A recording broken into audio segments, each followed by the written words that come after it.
Olá pessoal, aqui é o professor Frank, trouxe para vocês aí uma revisãozinha de última hora sobre o conteúdo América Latina e aspectos econômicos. Deixa eu só verificar se está pegando, ok, está pegando bem, né? Fiquei aqui na câmera.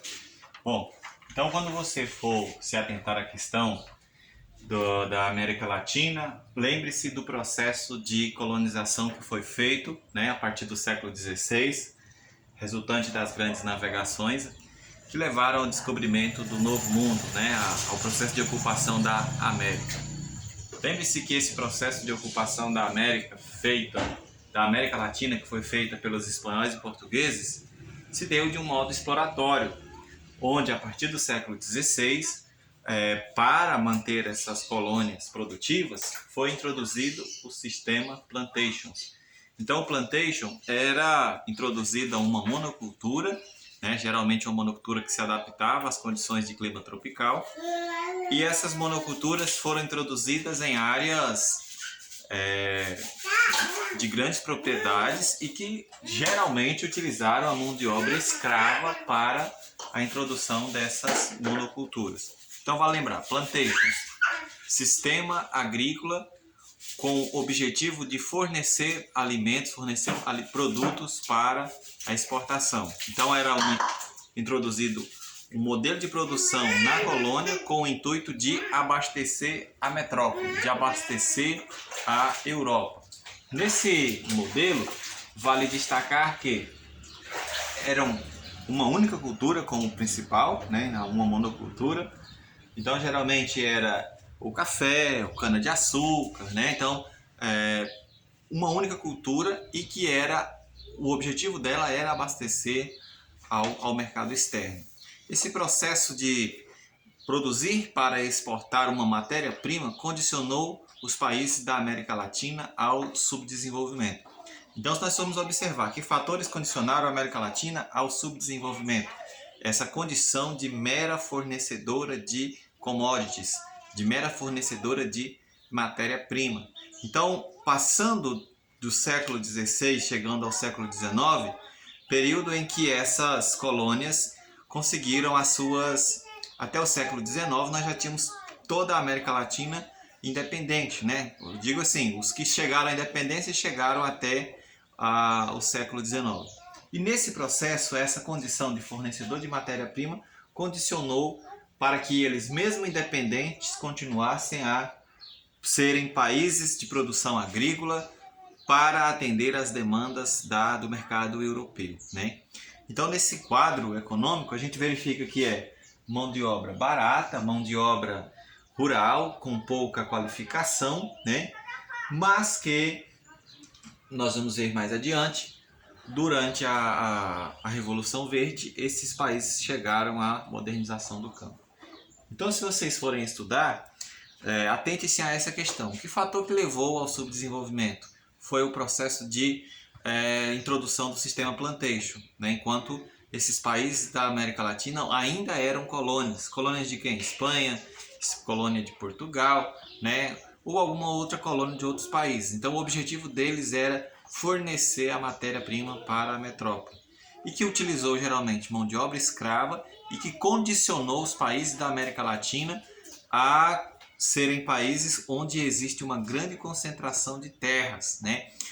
Se você verificar, por exemplo, existe uma charge que retrata a questão de uma fotografia de um senhor, uma espécie de um coronel, onde ele tem escrito neto, bisneto, bisavô. Então, assim, retrata essa questão da concentração de terras no Brasil, onde famílias tradicionais e no mundo, na América Latina, essas famílias tradicionais têm tanta terra e esse processo é perpetuado ao longo da geração. Ou seja, a concentração de terra ainda é um dos fatores de manutenção das desigualdades sociais na chamada América Latina. Bem, quando a gente retrata lá na explicação de vocês o México, então o México é um país que é um grande produtor de milho, o milho é a base da alimentação do povo do México, mas o México tem algumas características importantes, como por exemplo, a concentração de terras que nós já acabamos de abordar. 60% de suas terras são áridas ou semiáridas, ou seja, uma boa parte dos terrenos no México não são condicionantes a uma boa produção agrícola, e o México é um dos países que não passaram por um processo de modernização das suas técnicas agrícolas, de irrigação. Então, por exemplo, se eles tivessem mais terras irrigadas, né, eles provavelmente produziriam mais alimentos. Mas a questão do baixo conhecimento técnico sobre irrigação ainda é um fator limitante sobre a questão agrícola. Outro fator interessante do México é o grande crescimento urbano, não só do México, mas de toda a América Latina. Esse crescimento urbano que tem se intensificado a partir da segunda metade do século XX. Então, como mencionei a vocês na sala de aula, a partir da segunda metade do século XX, os países da América Latina começaram a se industrializar. E essa indústria, que geralmente veio dos Estados Unidos, que veio da Europa, essas multinacionais, elas acabaram atraindo a população que estava no campo, atraindo essa população para a cidade. Então esse processo de atração gerou um fenômeno conhecido como êxodo rural. Então esse êxodo rural fez com que hoje os países da América Latina passem por um intenso processo de deslocamento da população do campo para a cidade, e esse grande crescimento urbano vem acarretado de problemas sociais, pois essa industrialização tardia favorece a um crescimento urbano muito rápido, onde a criação de infraestrutura não acompanha o planejamento urbano, né? não acompanha o crescimento urbano. A América Central, a agricultura também tem um papel muito importante, a agricultura e pecuária tem um papel muito importante em diversos países da América Central, mas como a América Central é um istmo, né, uma estreita faixa de terra, né, seus terrenos são muito limitados à questão de condicionamento agrícola, ou seja, são poucas as áreas que são condicionadas ao fornecimento de terreno para a produção agrícola, né? Então eles têm uma reduzida extensão territorial, e desde o século XVI, com a introdução do sistema plantation, esses países também foram condicionados à questão do subdesenvolvimento. E mesmo que eles se tornaram independentes, algumas economias ainda são meras fornecedoras. Então é uma característica da América Latina esse papel da agricultura voltada para a exportação. Então são eles a banana, o café, o açúcar e o tabaco, são produtos de destaque na América Latina. Agora, quando se fala na América Central, a agropecuária tem um peso considerável em diversos países, e aí a gente pode caracterizar a América do Sul, onde nós tivemos algumas áreas que passou por uma grande modernização do campo, né, a partir da década de 60, a partir da chamada Revolução Verde, e alguns países que ainda praticam um modelo de agricultura arcaico. Então, por exemplo, países de agricultura arcaica, a Bolívia, o Equador e o Paraguai. Então, esses são países onde a população ainda desenvolve aquela agricultura subsistente, aquela agricultura apenas voltada para o consumo ou para o mercado interno, que não foi introduzida os grandes maquinários, os insumos, né? Onde as técnicas de produção ainda são aquelas técnicas milenares, onde essa técnica arcaica ainda impede uma grande produção agrícola, né? Então é praticamente uma agricultura subsistente. Já a agropecuária moderna, nós temos o Chile, o Uruguai, a Argentina e o Brasil.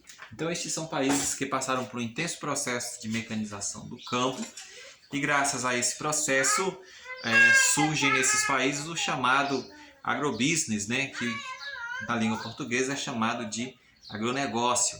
Então esse agrobusiness ele é marcado principalmente pela introdução da mecanização do campo, novas tecnologias, né, pesquisa, laboratório. Então isso acarreta em uma redução drástica de uso de mão de obra no campo em decorrência da mecanização. E essa redução da mão de obra no campo vai levar a um intenso crescimento urbano das cidades, né? Então hoje, por exemplo, na América do Sul, nós podemos citar a questão da soja, que é um dos produtos agrícolas com grande destaque. Soja, laranja, café, né? Soja, laranja, café, né?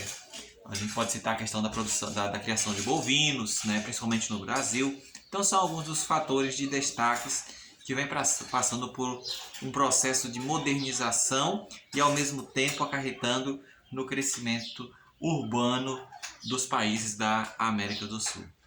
Só isso, espero que vocês gravem se estiver assistindo esse vídeo, grave principalmente a questão, né, da concentração de terras, do processo que levou à colonização, à introdução do sistema plantation, que esse sistema plantation favoreceu a criação de uma estrutura agrária onde se concentra a terra nas mãos dos grandes latifundiários, e esse seria um dos fatores de grande desigualdade, além do plantation ser introduzido em um modelo que utilizou mão de obra escrava e que voltado principalmente para atender às demandas do mercado externo, não para atender às demandas nacionais.